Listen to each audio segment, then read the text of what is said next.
Ça y est, la première bande-annonce de Godzilla Minus Zero est sortie, nous offrant un tout premier aperçu du film. Et c'est incroyable. Non seulement nous découvrons un décor qui avait été suggéré dans le teaser précédent de Takashi Yamazaki, mais nous voyons aussi le nouveau design de Godzilla ainsi que des indices sur un autre monstre. Gojira pourrait devoir affronter un monstre encore plus terrifiant et gigantesque. Les images ont été révélées il y a quelques heures au CinemaCon, le rendez-vous annuel des studios et exploitants pour présenter les nouveautés. Les studios présentent souvent des extraits ici, parfois rendus publics, d'autres fois gardés strictement à huis clos. Et cette fois, l'une de ces révélations était Godzilla Minus Zero, offrant au public un premier aperçu de ce que Toho prépare. Alors, ne perdons pas plus de temps. Je suis trop excité pour attendre. Analysons ce teaser. Situé 2 ans après les événements de Minus One, la suite suit la famille alors qu'elle tente de se reconstruire après l'attaque de Godzilla. Mais quelque chose de plus terrifiant est apparu. Les images s'ouvrent sur la musique envoûtante et désormais emblématique de Minus One, composée par Naoki Sato, que je suis heureux d'entendre à nouveau, superposée à des plans montrant ce qui semble être une destruction totale, le carnage causé par la folie destructrice de Godzilla à Tokyo dans le premier film. Un film sur les effets durables de la guerre et du traumatisme. Et cette introduction continue ainsi en montrant les horreurs de ce jour-là et leur déroulement. Cela laissera sans aucun doute un impact durable sur les survivants alors qu'ils essaient de reconstruire le Japon. Nous entendons ensuite des soldats américains dire que si leur opération échoue, ils pourront enfin l'utiliser, ce qui a des implications terrifiantes. Je trouvais les Américains trop absents dans Minus One, donc je suis curieux de les voir plus présents dans Minus Zero, comme dans le Japon d'après-guerre réel. Et il semble qu'ils suggèrent à nouveau l'utilisation d'armes atomiques. Cependant, il pourrait aussi parler d'une autre arme classique utilisée dans le film original de 1954. Peut-être que le destructeur d'oxygène fera son apparition en tant que nouvelle technologie expérimentale. Nous voyons ensuite des images de navires entourant la zone où Godzilla aurait été déclaré mort, complètement réduit en morceaux après les efforts de l'équipe dans Minus One. C'est sans doute une vue aérienne de la fin du film précédent car on y voit tous ces navires civils. Sur la gauche, on peut en fait voir un B-29, le même type d'avion utilisé pour larguer les bombes sur Hiroshima. Ce qui implique que les Américains étaient en fait présents pendant toute la bataille et n'ont pas intervenu, et envisageaient peut-être même de larguer une arme nucléaire si le plan de Koichi échouait. Cependant, comme quelqu'un analyse maintenant l'endroit où il est mort, il se passe peut-être quelque chose à cet endroit, et il pourrait maintenant découvrir quelque chose d'horrible. Le retour de Godzilla, repoussant à partir de sa carcasse pour prendre une nouvelle forme, encore plus puissante, et ils essaient de trouver quoi faire avant que l'inévitable ne se produise. Des tests ont été faits ici avec des bombes, car on entend un Américain dire « Annulez le 3e largage ». Ils craignent peut-être que Godzilla soit prêt à attaquer directement avec son souffle atomique. Avant que nous passions à la prochaine séquence, nous serions ravis que vous vous abonniez. 64% d'entre vous ne l'ont pas encore fait, donc nous essayons de réduire cet écart. Alors allez-y, appuyez sur ce bouton s'il vous plaît. Ou pas, à vous de voir, mais je vous aime. Minami Hamabe reprend le rôle de Noriko Oishi et apparaît en larmes dans cette scène. On ignore la raison, mais il y a de quoi pleurer. Mais il se peut tout simplement qu'il s'agisse de la protection de sa fille face à une possible apparition de Godzilla. Il a été suggéré depuis un certain temps déjà que Minocera mettra fortement l'accent sur Noriko en tant que personnage, en approfondissant davantage son personnage. Et il y a eu toutes sortes de théories sur la signification de la marque sur son cou et sur la façon dont elle est liée au roi des monstres. Ensuite, nous voyons Ryunosuke Kamiki revenir, bien sûr, dans le rôle de Koichi Shikashima, la légende qui a aidé à vaincre Godzilla. Il pilote à nouveau un avion, cependant, il traverse quelque chose de vraiment étrange. Une scène qui ne peut être décrite que comme des débris flottants, volant dans les airs, défiant la gravité, le tout entouré par le rayonnement bleu de Godzilla. Il crie de colère, probablement parce que cette scène fait suite à un événement catastrophique qu'il était impuissant à empêcher.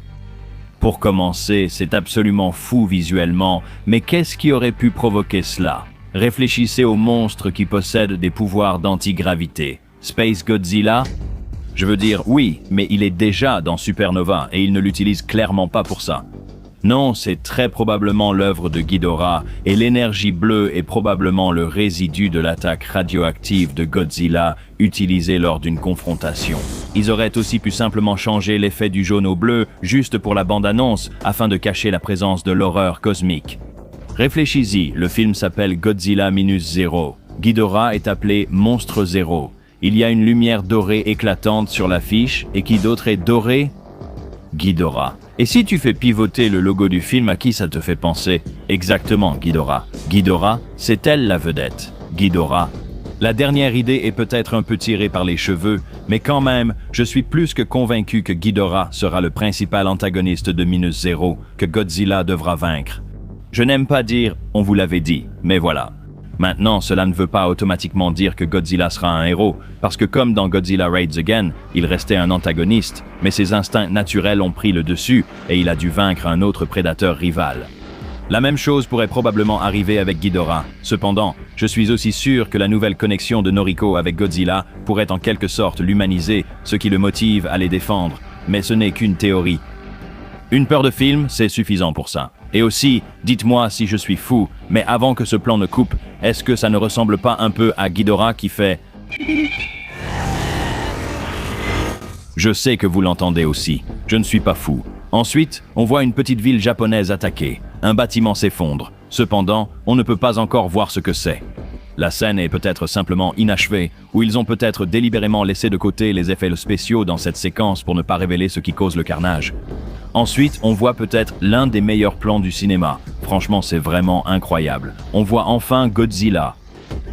Regardez-le simplement. Et il arbore un tout nouveau design, plus anguleux, terrifiant, avec de grandes pointes prononcées sur les épaules, des bras épais et massifs, et beaucoup plus de plaques dorsales.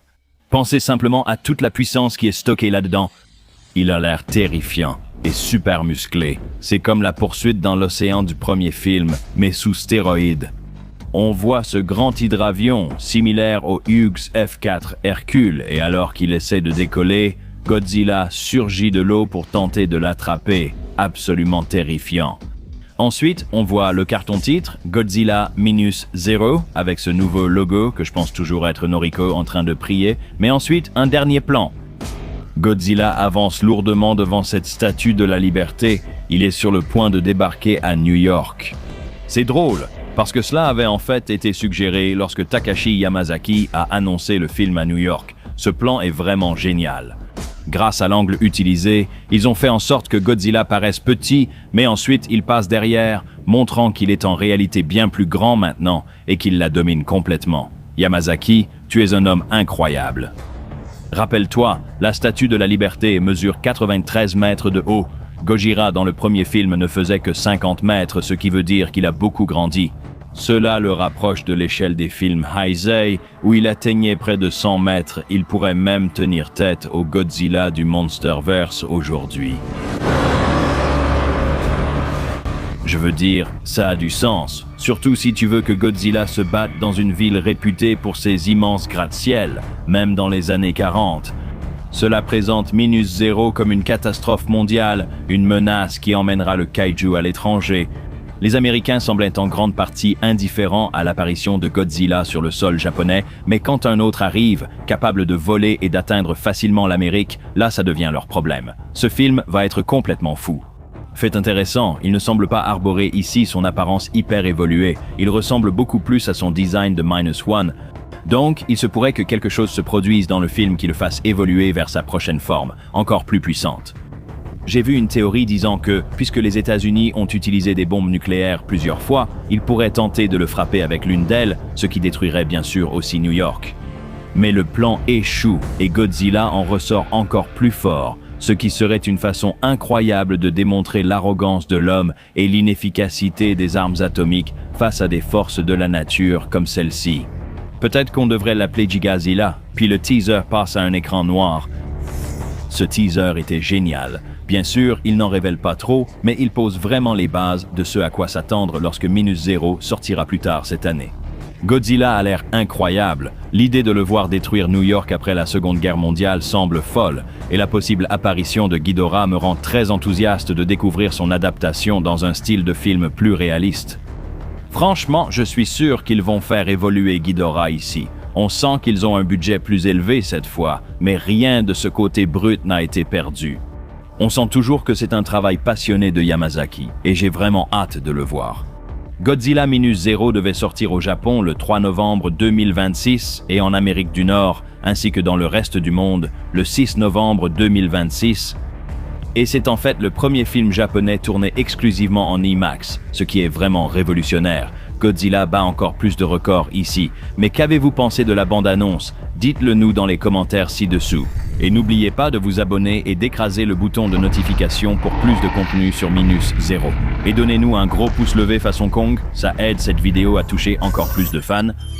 C'était Alistair, et on se retrouve dans la prochaine vidéo, chers résidents.